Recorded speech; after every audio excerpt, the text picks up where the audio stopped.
அத்தியாயம் 45. விக்கிராந்திற்கும் திருமணப் பேச்சில் சம்மதம் இருப்பதாக வைஜெயந்தி சொல்லி இருந்தாலும் பிரியா அதை பெரிதாக எடுத்துக் கொண்டிருக்கவில்லை. அவளுக்கு விக்கிராந்தின் மீது அபிமானம் இருந்தது. ஆனால் விக்கிராந்திற்கு அது போன்ற பிரியம் இருக்கும் என்ற எதிர்பார்ப்பு எதுவும் அவளிடம் இல்லை.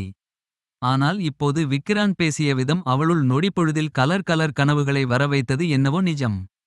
அதற்காக அது எல்லாமே உண்மை என்று நினைக்கவும் அவளுக்கு பயமாக இருந்தது. பிரியா. விக்கிராந்தின் அழைப்பு பிரியாவை யோசனையிலிருந்து வெளிவர செய்தது. மனதில் ஓடியவற்றை வெளியே காட்டிக்கொள்ளாமல் இருக்க அவள் முயற்சி செய்ய, கல்யாணம்னு ஒன்னு ஏன் இருக்குன்னு நிறைய தடவை யோசிச்சிருக்கேன் பிரியா. இப்போ இருக்க லைஃப் ஸ்டைல்ல அதெல்லாம் தேவையான்னு கூட கேள்வி வரும். யோசிச்சு பார்த்தா கமிட்டட் ரிலேஷன்ஷிப்ல நிறைய நல்ல விஷயங்கள் இருக்கு. Mutual love, understanding, trust. எனக்கு நீ இருக்க, உனக்கு நான் இருக்கேன்னு ஒரு நல்ல ஃபீல் கொடுக்குற உறவு. மத்தப்படி ஒழுக்கமான வாழ்க்கை வாழ, குடும்பம் எனும் ஒரு நல்ல சூழல் இருக்க, இப்படி எவ்வளவோ என்றான் விக்கிராந்த். மம். தேவையில்லாத பழைய விஷயங்களை பிடிச்சு வச்சுட்டு இந்த நிகழ்காலத்தையும் வரப்போகும் எதிர்காலத்தையும் இழக்குறது சரியா? Let go of the past and embrace the future. நம்ம கல்யாணம் நம்ம 2 பேருக்குமே ஃப்ரெஷ் பிகினிங்கா இருக்கும். நான் தான் சொன்னேனே, இது எல்லாம். பிரியா பேசி முடிக்க காத்திருக்காது. அவளின் வலது கரத்தை பற்றி தன் இரு கைகளுக்கு நடுவே வைத்த விக்கிராந்த் அவளின் கைக்கு கூடுதல் அழுத்தம் கொடுத்து, எல்லாம் சரியா நடக்கும் பிரியா. எனக்கு நம்பிக்கை இருக்கு என்றான் மென்மையாக. அவன் கையை பற்றிய போது கல்லை போல இறுகி போயிருந்த பிரியாவின் கரம் அவன் அந்த வார்த்தைகளை சொன்னதும் மெல்ல இளகுவதை அவனால் உணர முடிந்தது. திடீரென்று அவள் எதிர்பார்த்திராத விதத்தில் விக்கிராந்த் கையை பற்றிய போது பிரியா அதிர்ந்துதான் போனாள். அதற்கு அவள் வார்த்தைகளால் ரியாக்ட் செய்யும் முன்பே விக்கிராந்த் சொன்ன வார்த்தைகளும் அவன் பேசிய விதமும் அவளை எப்போதும் போல இளக வைத்தது. மற்ற நேரங்களைப் போல அல்லாமல் அவளின் கை விக்கிராந்தின் கைப்பிடியில் இருப்பதை தாமதமாகவே உணர்ந்தவள் மனதின் உணர்வுகள் எதையும் வெளியே காட்டிக்கொள்ளாமல் சட்டென்று தன்னுள் அடக்கிக் கொண்டாள். விக்கிராந்திற்கு ஏதாவது புரிந்திருக்குமா என்ற கேள்வியுடன் அவன் பக்கம் அவள் பார்த்த அதே நேரத்தில் விக்கிராந்தும் அவன் பிடியில் இருந்த பிரியாவின் கையை ஒரு பார்வை பார்த்துவிட்டு நிமிர்ந்து அவளை பார்த்தான். இருவரின் விழிகளும் சந்தித்துக் கொள்ள அவர்கள் இருவரையுமே புதிதாய் என்னவோ தாக்கியது. வார்த்தைகளுக்கான அவசியமே இல்லாமல் இருவருக்குமே என்னவோ புரிந்தது. ஒரே ஒரு வினாடி விழிகளை விரித்து விக்கிராந்தை பார்த்த பிரியா அடுத்த வினாடியே தன்னை சுதாரித்துக் கொண்டவளாக பார்வையை திருப்பிக் கொண்டாள். அவள் இதயம் வேகமாக துடித்துக் கொண்டிருந்தது. விக்கிராந்தோ பிரியாவை விட்டு கண்களை திருப்பாமல் அவளையே பார்த்து கொண்டிருந்தான். பிரியாவின் கை சொன்ன செய்தியுடன் அவளின் விழிகள் சொன்ன செய்தியும் ஒத்துப்போனது. அவனுள்ளே பல மடங்கு மகிழ்ச்சி பொங்கி வழிந்தது. அவனுக்கு வேண்டிய விடை கிடைத்துவிட்டதே. பிரியா. முன்பு போலவே அவளின் பெயரை சொல்லி அழைத்தாலும் இப்போது அவனின் அழைப்பில் அதீத உரிமை இருப்பதை விக்கிராந்தினாலேயே உணர முடிந்தது. பிரியாவோ அவன் பக்கமே பார்க்காமல் மம் என்றாள்.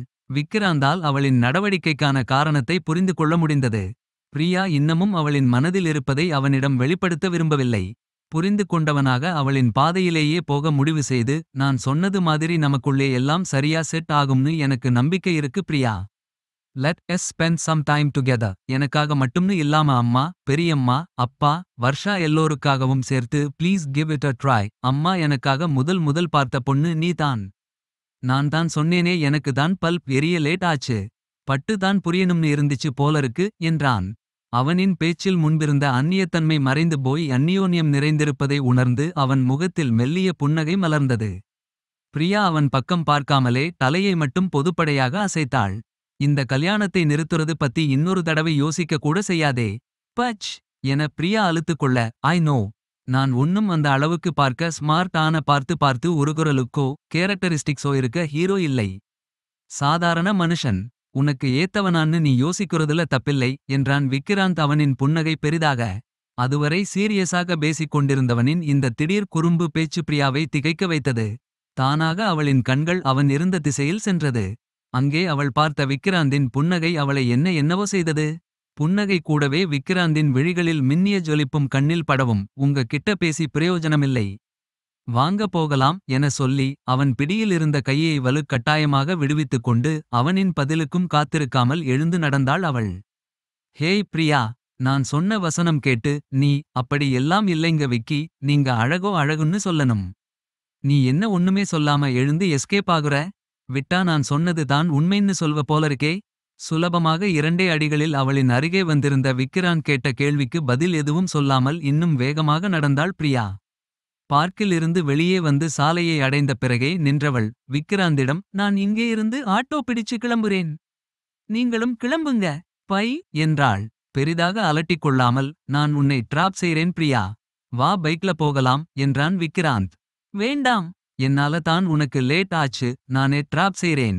ப்ளீஸ் இந்த விஷயத்திலையாவது எனக்கு பிடிக்கலைன்னு சொன்னால் விட்டுங்க. விக்கிராந்த் உடனடியாக பதில் சொல்லாது பிரியாவை அமைதியாக ஒரு பார்வை பார்த்தான். பின், சாரி. உங்க இஷ்டம் இல்லாம எதுவுமே நடக்காது பிரியா. ஆட்டோல போறது தான் உங்க விருப்பம்னா நான் தடுக்கலை.